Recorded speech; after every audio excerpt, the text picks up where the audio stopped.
And the reason I've been showing you everything here on a Chrome browser is because in June of 2014, Chrome and their Android browser, which is the one that's used on mobile phones, overtook Internet Explorer for the first time in history. So Internet Explorer had 80% of the Internet browser market in 2008. Now they are below 30%, and Chrome continues to climb. It's because Internet Explorer and Firefox don't really have much of a mobile presence. They don't really have a browser that's dedicated to smartphones. So Chrome's been overtaking them, as well as Safari. So that's why I've been focusing so much on Chrome and Google PageSpeed Insights, which I'm going to show you a couple things in a second that you can do for mobile devices to speed up your site. Now, if you create a mobile app using BuildFire like I showed you in the last section, you won't have to worry about any of this stuff. Now, we've done a lot of stuff on the desktop and we got a pretty good score there in the high 80s, but our mobile user experience is still pretty low, about a 63. Creating a mobile app itself is beyond the scope of this course, but I just wanted to show you some things that might be common problems that you would see. This is saying use legible font sizes, and you can see when you click on show screenshot, it'll highlight it in red.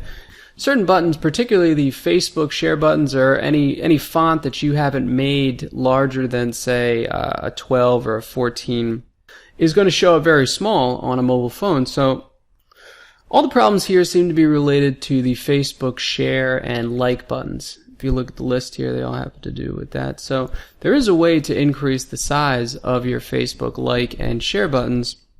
It involves a little bit of code. It's sort of beyond the scope of this course, but I just wanted to show you that it is a possibility in case this is a problem that you find on your PageSpeed Insights. All you would do is find the part in your page where the Facebook like button or share button is located, and then you could just copy and paste that scale there, and it'll make it much bigger, much easier for people on mobile devices to click on. But again, this is something that your mobile app will handle itself, and you'll have support for through BuildFire, but I just wanted to show you how to do it manually just in case. The tap targets down here, tap targets or touch targets, are just the size of the buttons, so it's going to be very similar to the things that it found in the legible font sizes, and in fact it's highlighting the same thing again. It's the Facebook like button again. It's too small. So when you're creating buttons for your mobile app, if you decide to do it yourself, you want to keep them between 45 and 57 pixels wide, which is the average size of a finger. Unless you're the Nutty Professor, and then you need a bigger pixel size.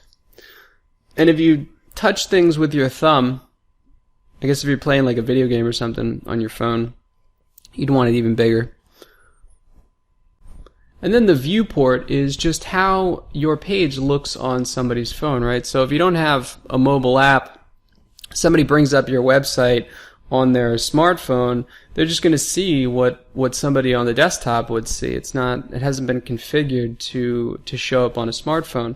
So Google actually has a page dedicated to showing you the meta tag, as they call it, that you need to put into the head of your page.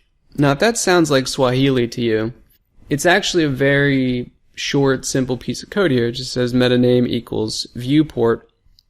And all you would do is just copy that into your notepad and then paste it above the header in your page. So this whole thing is saying that just size it down to the shape of the device. So if the device is 5 inches tall, make the page 5 inches tall. So now I'm going to show you a really easy way to insert this piece of code into the header of your page, or really any piece of code, just in case you're not comfortable with inserting anything into your web page. If you go to your WordPress dashboard, I've already downloaded it and installed this plugin. It's called the Insert Header and Footer plugin. So I'm going to show it to you here on the list. But just in case you ever come across a plugin or anything that you want to have run on your page and they tell you to insert it into the header of your page, all you have to do is go to the settings menu once you've installed the plugin, go down to Insert Headers and Footers, and you'll see two big boxes here, one for the header and one for the footer. And all you do is paste that piece of code in there and click Save. And now it's exactly where it's supposed to be. So if you want to see it manually, see what it looks like. Go to Appearance on the left side, and then down to Editor, like I was talking about a little bit earlier. And then if you scroll down, you'll see this header.php file, and you just do the Control F function, the find function, and then you type in viewport, and you can see it's already inserted in there for you.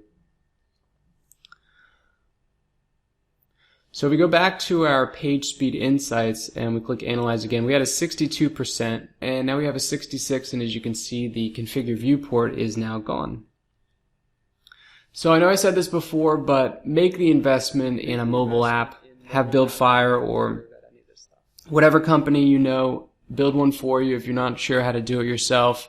It's going to take care of all these problems for you, and you'll end up having a score in the low to high 90s on the Google PageSpeed test.